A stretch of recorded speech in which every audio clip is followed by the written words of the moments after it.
become the top tourist destination on the planet. This emirate has almost tripled its coastline by building the Palm, a vast palm-shaped city at sea. Now Dubai plans to put itself firmly on the map by recreating the world. 300 man-made islands constructed out in the Arabian Gulf. It's the biggest reclamation project ever undertaken. No project of this scale made by man has ever been done or attempted. The world can only be built of natural elements, a demand by the Sheikh, but it must defy nature's most destructive force, the sea. Engineers will battle against time and nature to create this man-made wonder, visible from space. Dubai is an amazing place because you're limited purely by your imagination and the laws of physics. But will the creation of this megastructure push Dubai to the limit?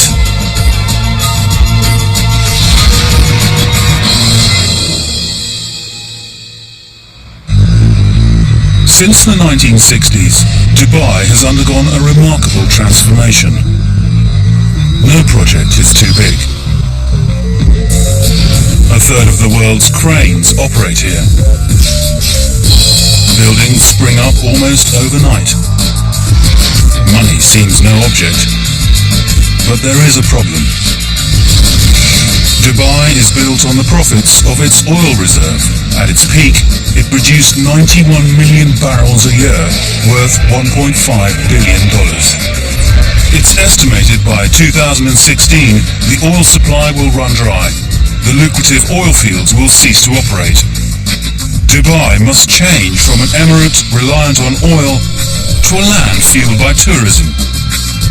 And they must succeed to survive. Dubai's Crown Prince, Sheikh Mohammed bin Rashid Al Maktoum, has an audacious plan to turn Dubai into a world-class tourist destination.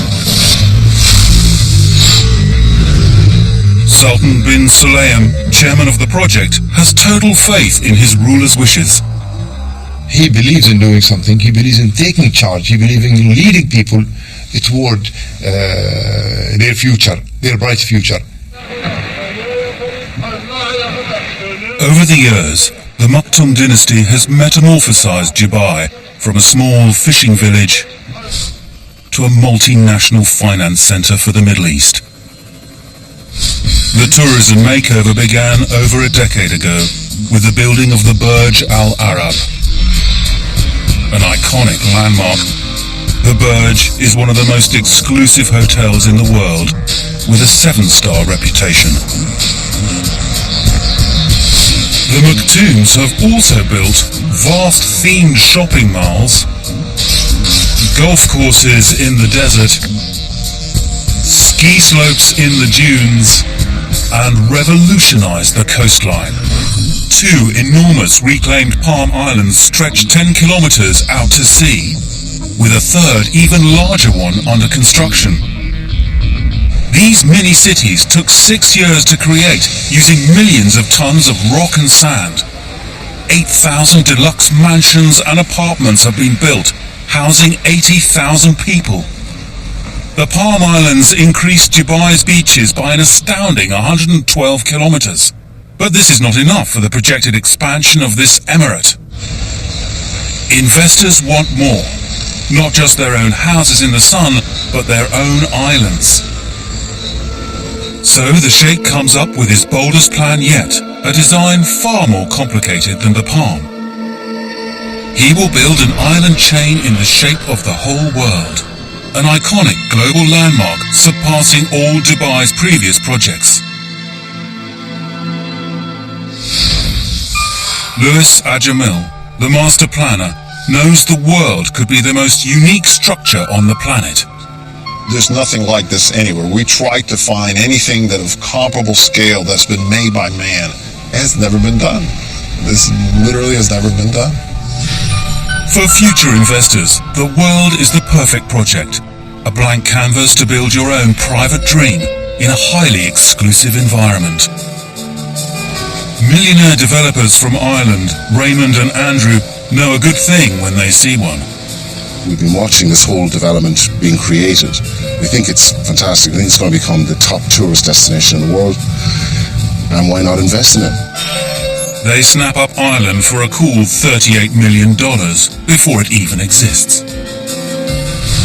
Their plan is to build the Emerald Isle in the sun.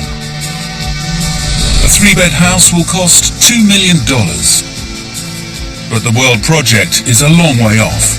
It will take 5 years to create the islands and another 2 before there are houses on them. Sultan bin Sulayem knows it's Dubai's biggest undertaking. I felt worried because this has never been attempted, but being so passionate about the project, I said, I think we can do that. The original plan was to create the 7 continents in single sections, but the Sheikh quickly realized that no one will buy such big plots. Instead, he decided to divide the world into lots of little sandbars. Each investor can have their own private island. Hamza Mustafa is the man who has to deliver the Sheikh's dream. He knows just how important the project is to Dubai's future. There was an element of fear. This is an ambitious project. And this is a project that will put Dubai on the map. When it's built, 300 sand islands will rise out of the sea. Future investors will be able to buy their own part of the globe, anywhere from England or France to the different states of America. Finally, in September 2003, Dubai goes public with the plan. And the world's media love it. Only in Dubai would they create such an audacious structure. But environmentalists are worried. They fear the land reclamation will dig up the seabed, destroying the local coral and marine ecology. The Sheikh responds by directing that the world must only be built of rock and sand. His decision makes the project more environmentally friendly and far more difficult. Now, developers need to find a location for this gigantic project. The coastline is filling up with palm-shaped islands. There's no more room close to the shore for the enormous world islands designed to cover an area almost the size of Manhattan. People said that we were mad. People said that this can't be done. You guys are living in fantasy land. That's the best one that I've heard. And we were persistent. We said, no, it can be done. To accommodate the projected increase in tourists, Dubai needs more beachfront. The world islands are the perfect answer. But the only site big enough to build a megastructure that is 9 kilometers by 7 kilometers is 4 kilometers out at sea.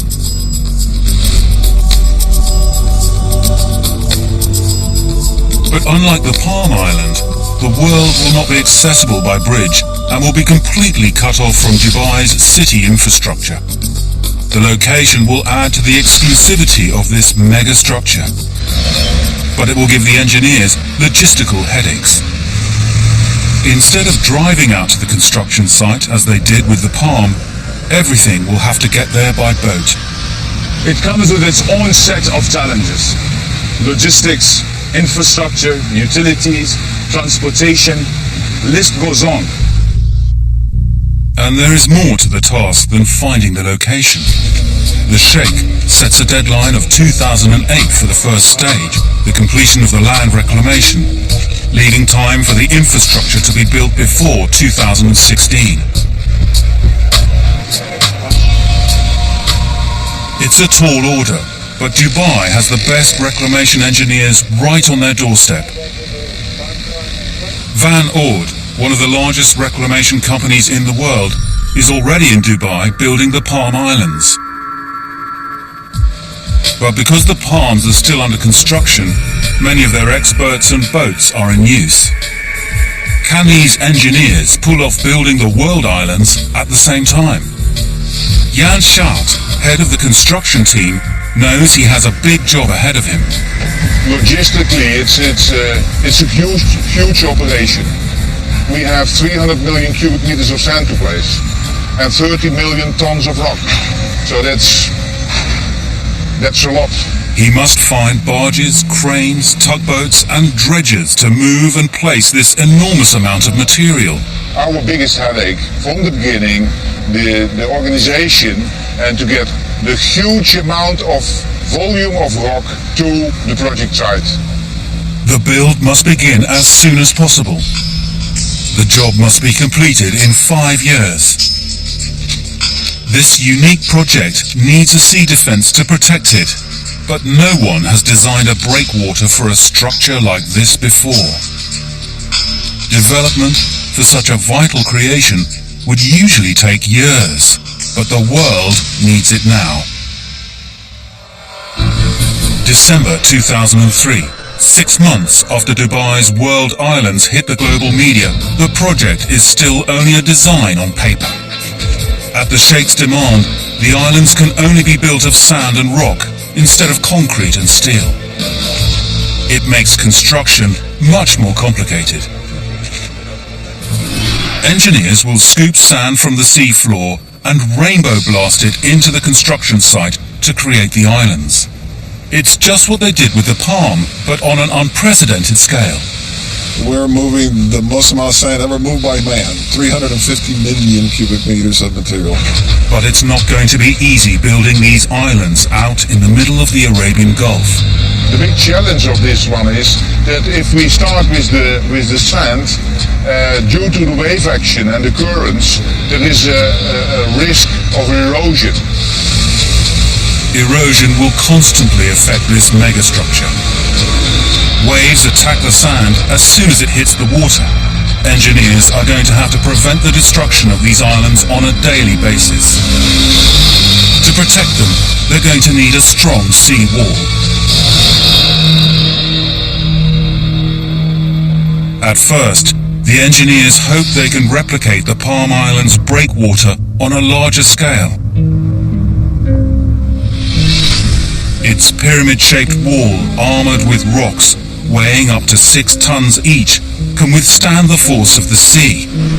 But the Sheikh insists that the world's 25-kilometre breakwater must not ruin the view of the sea. It must be as low as possible.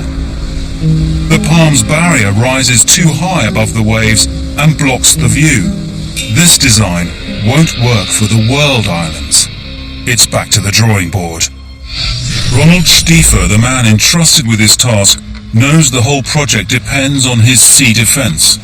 The sea is one of the most important factors you have to take into account. People underestimate the forces of a wave. It's huge. The breakwater will have to withstand the force of the freak Shamal storms. Great storms from the north that strike the coastline twice a year, bringing 2-meter waves. But at the same time, this sea wall must lie low in the water. Designing the world's breakwater is difficult but vital.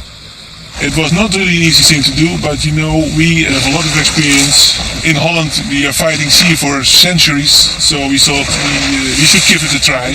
This is not feasible. Ronald must find an answer quickly. The construction team needs to start the build. Their 5-year contract has already started. Without a strong protective breakwater, the islands could be washed away in weeks. Ronald has a flash of inspiration. I generated the idea sitting in the airplane flying to Dubai. You know, when you are relaxed, then you have the best ideas. His groundbreaking invention is a long-stepped breakwater. The idea is inspired by nature and the coral reefs in the Maldives. The low, wide reefs are the perfect barrier for the great force of the sea.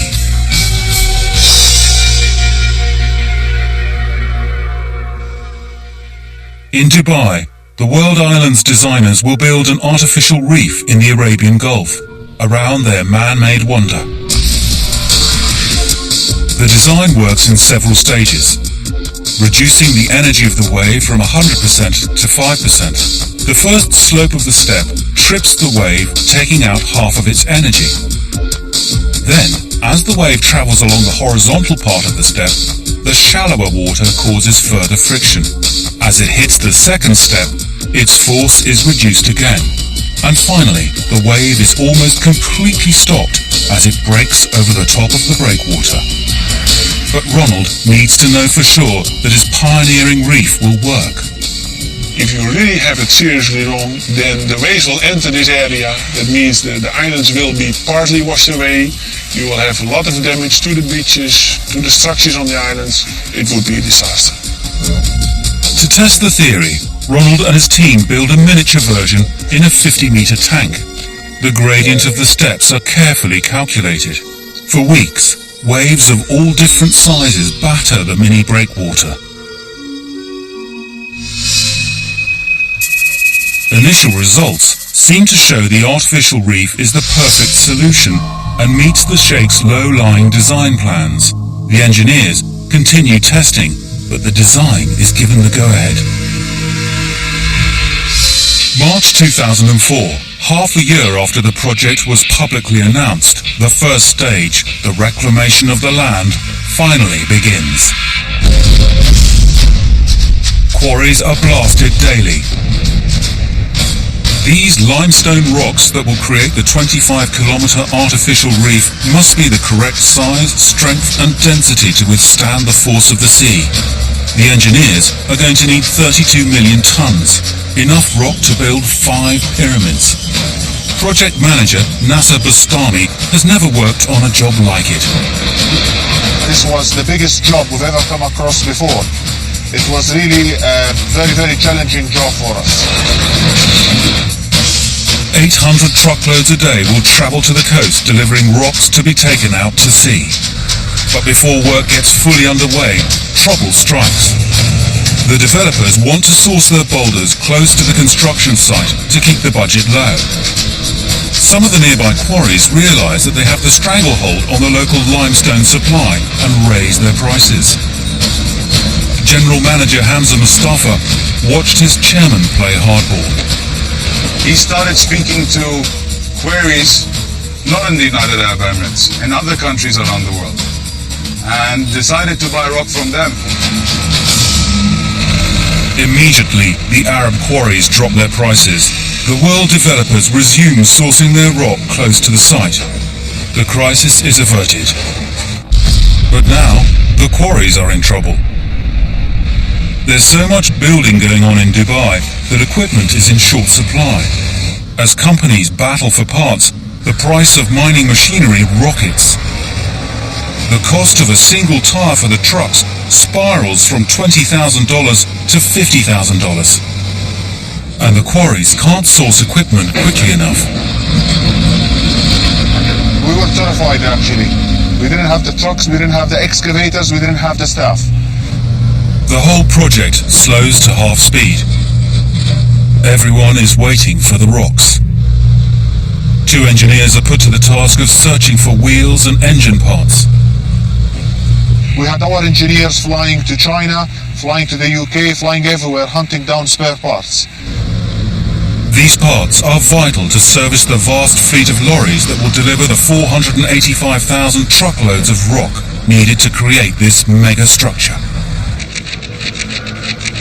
The engineers work 24/7 searching the globe for the right equipment. But it will take 6 months to source all the machinery needed to get the quarries back up to full speed. Out at sea, the construction company has an even more complicated task, building the islands. The world is the largest reclamation project ever awarded to one company. 7 dredges, 17 boats, 9 cranes, 320 million cubic meters of sand and 32 million tons of rock are needed to create it. Barges take to the sea full of 4-ton boulders that must be dropped into position on the sea floor. Dredgers travel 13 kilometers out to sea. These vast boats suck up sand from the seabed. In a 6-hour round trip, they can move enough to fill almost 10 Olympic swimming pools. Back at the construction site, these dredgers rainbow blast in the sand to create the islands.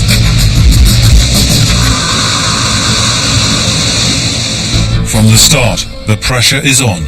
Winter is due in a few months' time. The construction team knows that the winter Shamal storms that strike from the northwest will be their greatest enemy. The build must begin at the top left corner of the world.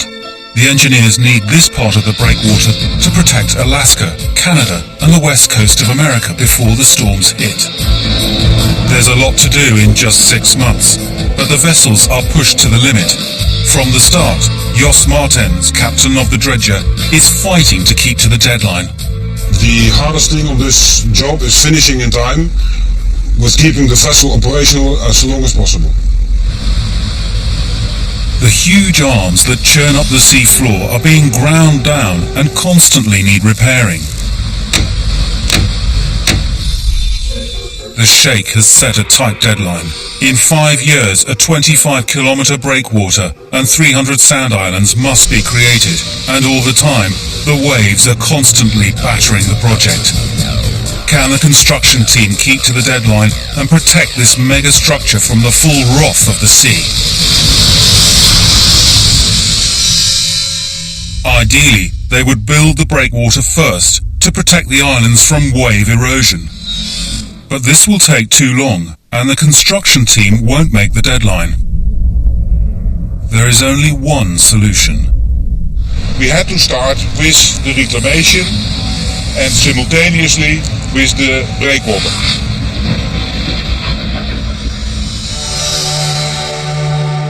The breakwater and the islands will grow together for maximum protection. Thousands of tons of sand will be poured into this construction site to create the 300 islands.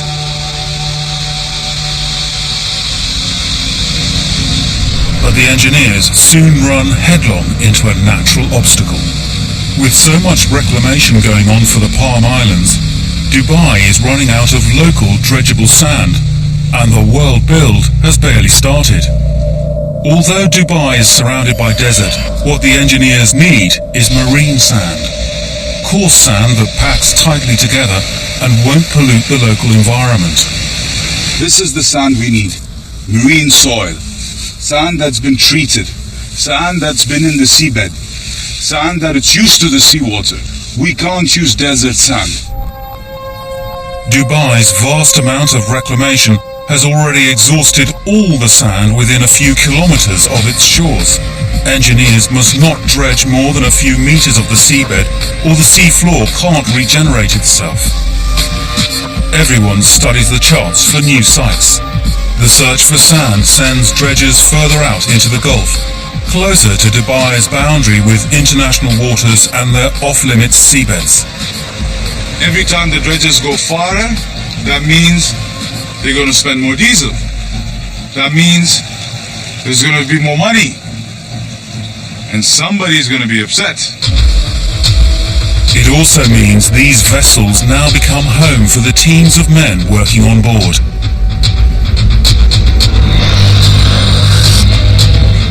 For 6 weeks, these 45 men won't set foot on dry land. It's the only way to meet the 5-year deadline. Everyone feels the pressure. If you don't perform, then they will stop the contract. To keep on track, 450-ton dredging arms are lowered to the sea floor. Cutter claws churn up the seabed, sucking the sand into its enormous tanks. The dredgers take 8 hours to haul this cargo back to the construction site and rainbow it into position.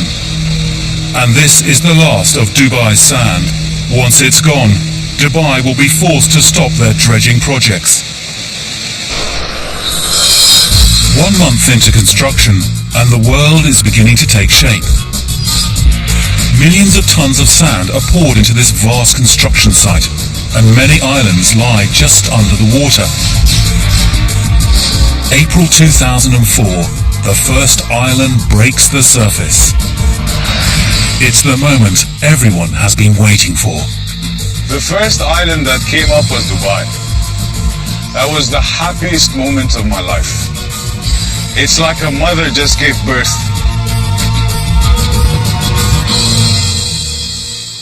In the following months, more islands rise above the waves. Northwest America, Asia, and the Middle East begin to appear.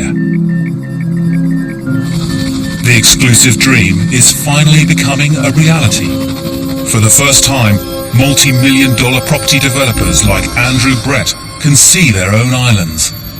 We look out the window of the plane every time we fly over now and point out and make sure everyone sitting near us can hear as well that we have an island down there. It's from the air that this man-made wonder comes to life. Each island has to be exactly the right shape to create a perfect map of the globe.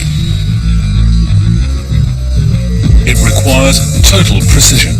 The only way to get it, GPS and satellite images. Without GPS, we are not capable of building the world at the correct position and the correct shape. High-tech receivers are strapped to the backs of engineers who walk the perimeters of the islands.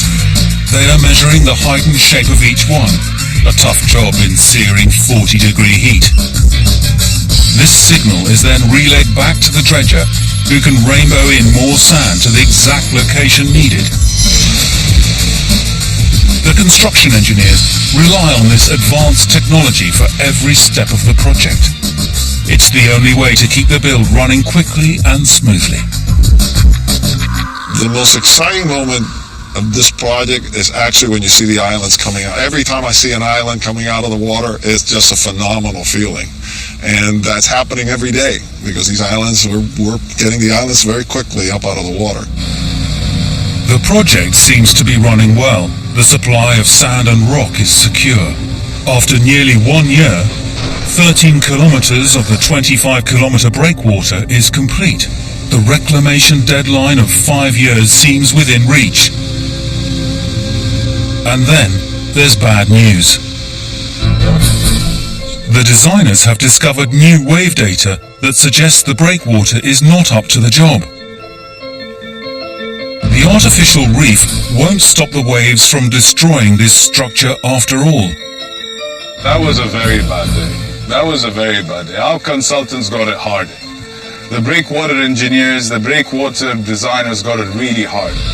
With the project costing $14 billion, the engineers can't afford to make mistakes. The designs are going to have to be revised. The simplest solution is to increase the height of the breakwater. But the Sheikh has said it must not obstruct the view out to sea. The designers revisit their calculations and work out that if they raise the seawall by just 1 meter, it should be enough to stop the waves without blocking the view. It's an expensive error that costs valuable time and money. May 2005. 15 million tons of limestone has been dropped into the Gulf. It's a painstaking job. Each rock is individually placed. Like the shaping of the islands, the perfect line of the breakwater also relies on top-of-the-range computers and digital GPS. Satellite imagery allows the crane drivers to see exactly where they are and where the rocks need to go. Crane operators like Peter Atkins can place the huge boulders to within an accuracy of just 1 centimeter. The computer system's just unbelievable, it's amazing. It doesn't fail, it never lets us down. The barges keep coming, one is empty, another one comes in, it never stops. Never stops. It's endless. The job is endless because it has to be. There are still millions of tons of rock to place. But as the world continues to take shape, the engineers face their worst nightmare. The world is in danger of stagnating. The azure seas of this piece of paradise could turn into a swamp. The water is not flowing around the islands properly. The ecology of the area could be in serious jeopardy. Can the engineers find a way to save the world? 1 year in, and the construction of the world islands are fully underway. The engineers battle on. They have just 4 short years to go, or they will lose the contract. But now they face a serious problem that threatens the project to its core. The world is in danger of becoming a stinking swamp. The water is not flowing around the islands as it should. The azure blue seas could turn fetid and green. The critical thing for this project is that you're going to have crystal clear blue waters for people to swim on. Anything that we did that went against that was a problem for us. The investors' design plans focus on beachfront properties, a water world where man and nature live in harmony. But suddenly, the dream seems like it could slip away. Seawater tests are taken to monitor the situation. From the start, the engineers have been aware of the risks of slow-moving water and stagnation. The Palm Islands faced a similar challenge. The solution for the Palm was to make 2 gaps in the breakwater that let water in to flush the system. The world breakwater already has gaps. It's built in 5 parts, so the water should flow freely. But when the engineers run the computer simulations, the world still shows signs of slow water flow. The red area does not clear quickly enough. Instead of 4 days for the tide to flush the system, it's taking 8. The problem is the narrow channels around the islands. With so many islands bunched together, the waterways in the center of the world get little water flow. The more islands that are built, the greater the stagnation becomes. No one will be able to swim in the sea and marine life will die. If there was stagnation in these waters, that means people wouldn't swim because you'd have bad smell. And this project, from a successful project, would turn into the least successful project and the biggest gamble in history. Finally, the design team finds a clever solution. The channels between the islands must be deepened. By changing the levels of the sea floor, the water will be pushed faster through the world islands. To help the tide keep a constant flow of clean water around the islands, the engineers also need to add another gap in the breakwater on the northern Chamal Reef side, the side that faces the storms. The problem is, when you create this big opening just in the middle of the Chamal Reef, you are opening the whole reef, and you will ask the Chamalians to come in, and it can be a big disaster for the stability of the islands. To stop the waves crashing in through this new gap, engineers overlap the breakwater in front of the opening. This opening allows the strong tides from the north to flush the whole system in 2 days. So basically, if I dropped a can right here, if there was strong currents, I should expect the can to be somewhere closer to Dubai in another 2 days. Everyone breathes a sigh of relief. Water readings are clear. The project is back on track. From the start of the project, the Sheikh was aware of the environmentalists' concerns about the local ecology. At its conception, it was argued that dredging the sea floor to create this colossal megastructure would cause damage to sea life and coral beds in the area. Construction went ahead, but using natural materials to limit the pollution rather than toxic materials like concrete and steel. Marine scientist Professor Joe Valencic has been brought in from California to monitor the development. The typical marine environment before the world was built is nothing more than a sandy area. And this sandy area continually shifts around, moved by waves and currents. It was very, very difficult for any animals to survive because of these shifting conditions. By building the world island breakwater, the marine life is given a new, stable environment. The caves, the crevices, the small openings are the ideal environment for fish. It gives them a tremendous amount of protection. The breakwater has become a 25-kilometer artificial reef, a haven for marine life. Dives are made regularly to keep an eye on the increasing fish stocks. Where there was once a barren desert seabed, now the amount of sea life is hundreds of times greater than before. The life that we have seen here far exceeds what we had predicted. And this makes me extremely happy. Environmental engineers recently discovered something else they hope will radically improve the marine environment. Diving by the Palm Island, they noticed new seagrasses growing in the area. If they can help it grow on the world islands, the effect on the marine life could be staggering. For me, it was very exciting to see seagrass in some of the channels here at the World. Now, what it provides in is not only shelter and food, but it oxygenates the water, something that is critical for marine life. Seagrass is a great thing to have growing on your building site. It's a natural way to keep the environment healthy. Confounding its critics, incredibly, the building of this project has benefited the entire area. The Sheikh's decision to use rock and sand has paid off. 2 years into construction, the basic structure is 70% complete. There are still more than 80 islands to be built. We're standing on the north coast of Europe, facing the North Atlantic Ocean. In this case, it's open waters because we haven't completed. And right here in the middle will be Iceland. And Iceland will be one of those critical hubs for us, and it will be the last to be built. And eventually then they will close the breakwaters, and the project will be completed from the reclamation point of view. The end of the first phase, the creation of the islands, is in sight. Once the islands are fully built, the project moves on to the final stage, the building of the infrastructure, the installation of power and pipelines, and the creation of these exclusive resorts. Strict guidelines dictate what materials can be used and how sewage and energy supplies are implemented. This project has to be green and environmentally sound to start out with. The advantage is that we're creating a city where we have no bounds. So we're able to redesign the way that we think transportation, water supply, wastewater collection, power generation, could create the most efficient system ever attempted by man.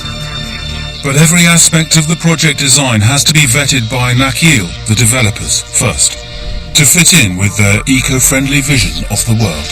And Hamza Mustafa is not happy with many of the plans submitted so far.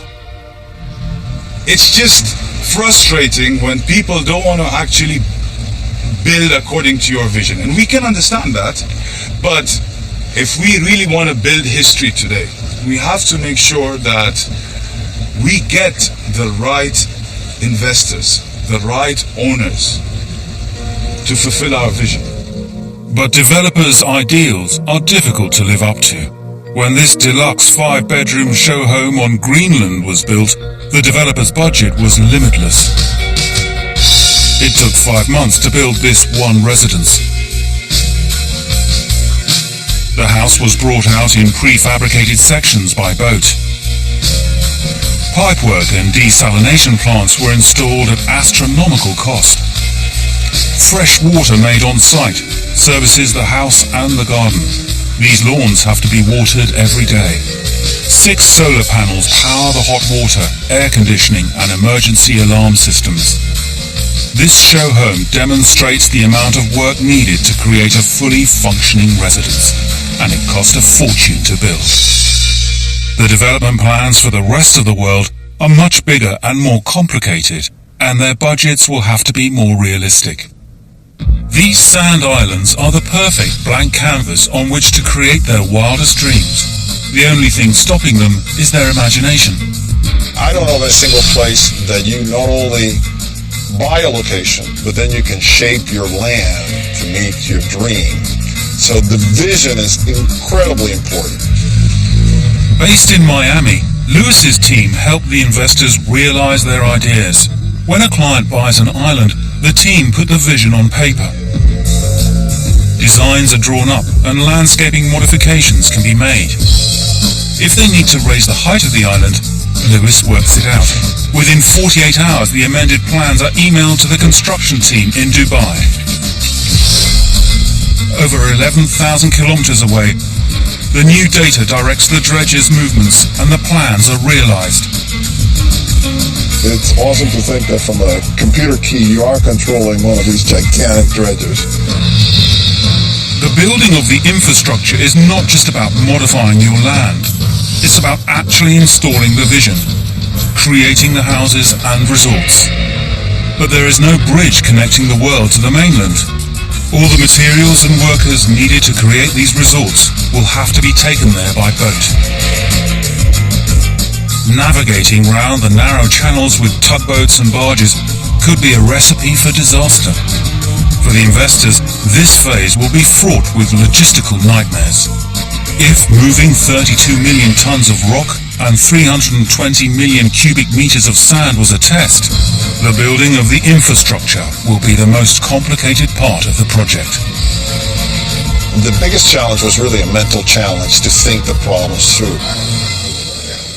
A team of 30 people work on the master plan at any one time. At this stage, all they have are sand islands and the investors' dreams. The team's job is to turn paper drawings into reality.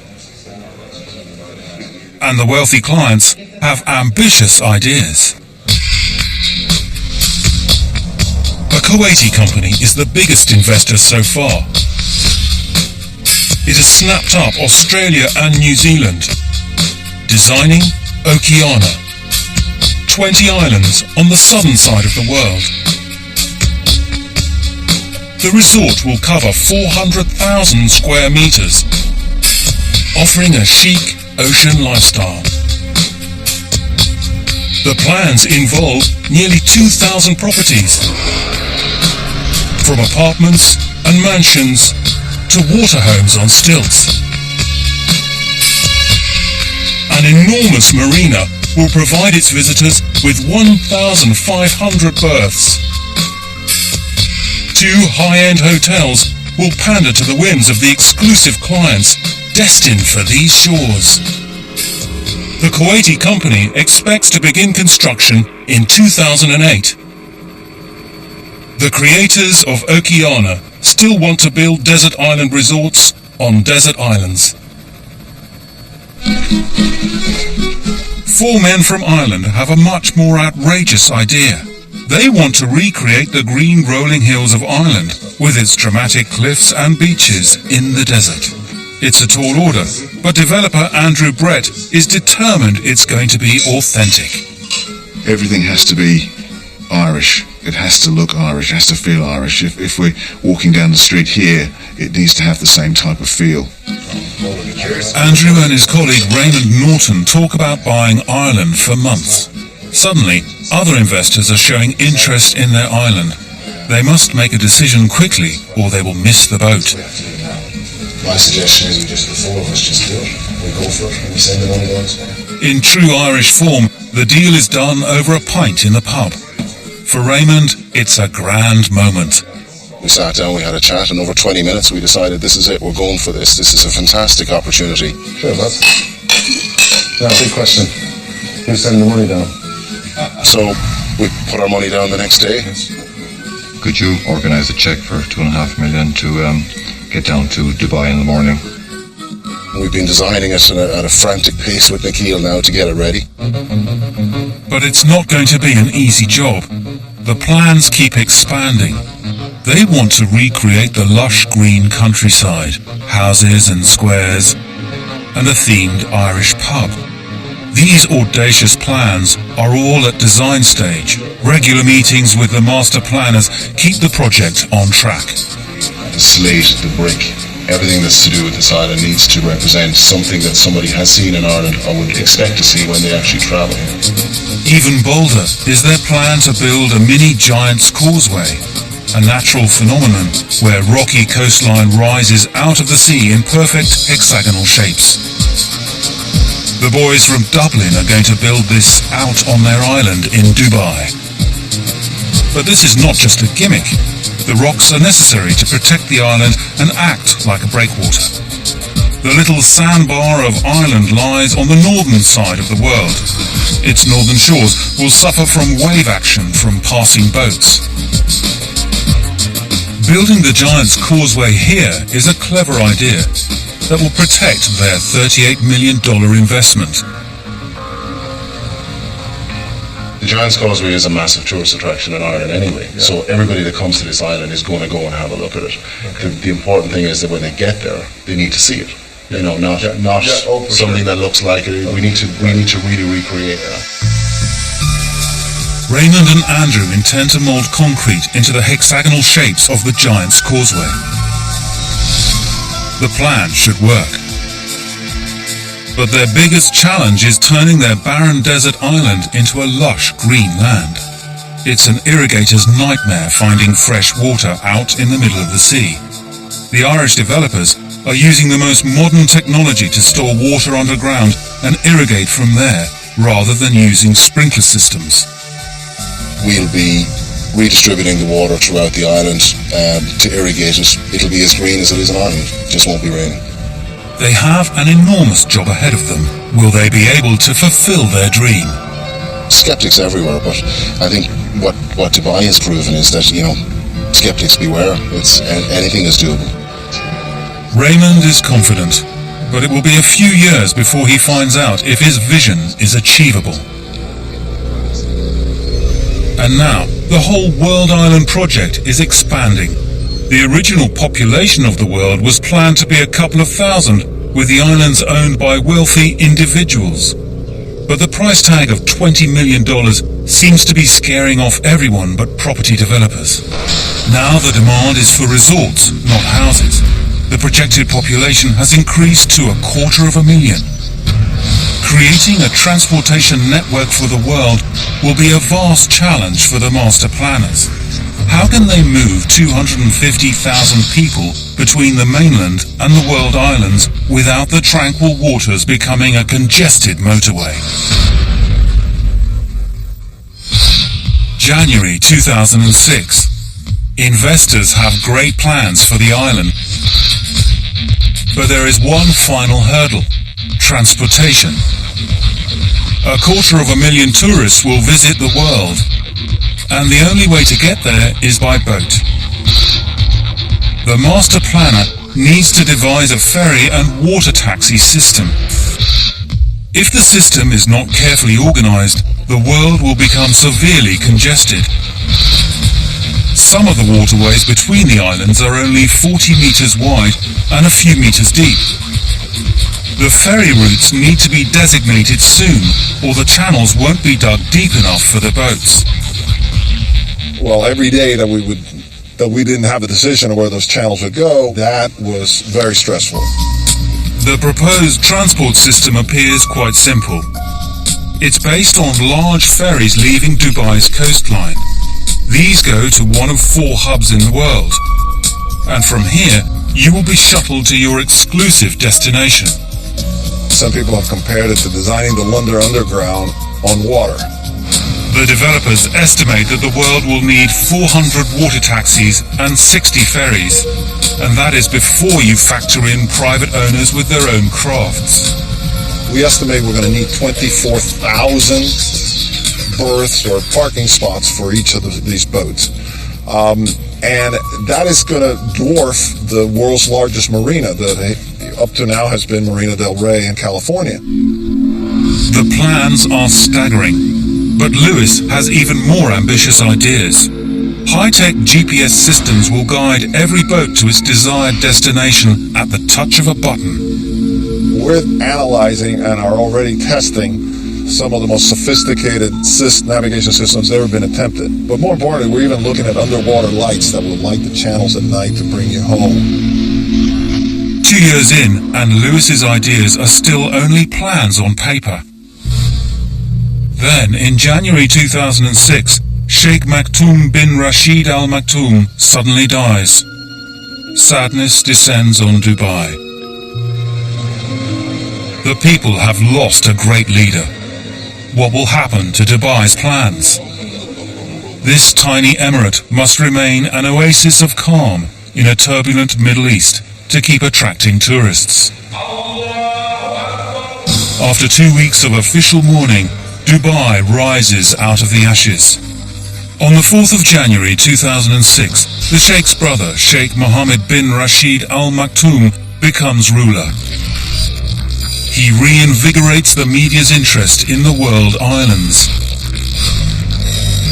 Richard Branson leaps on the idea.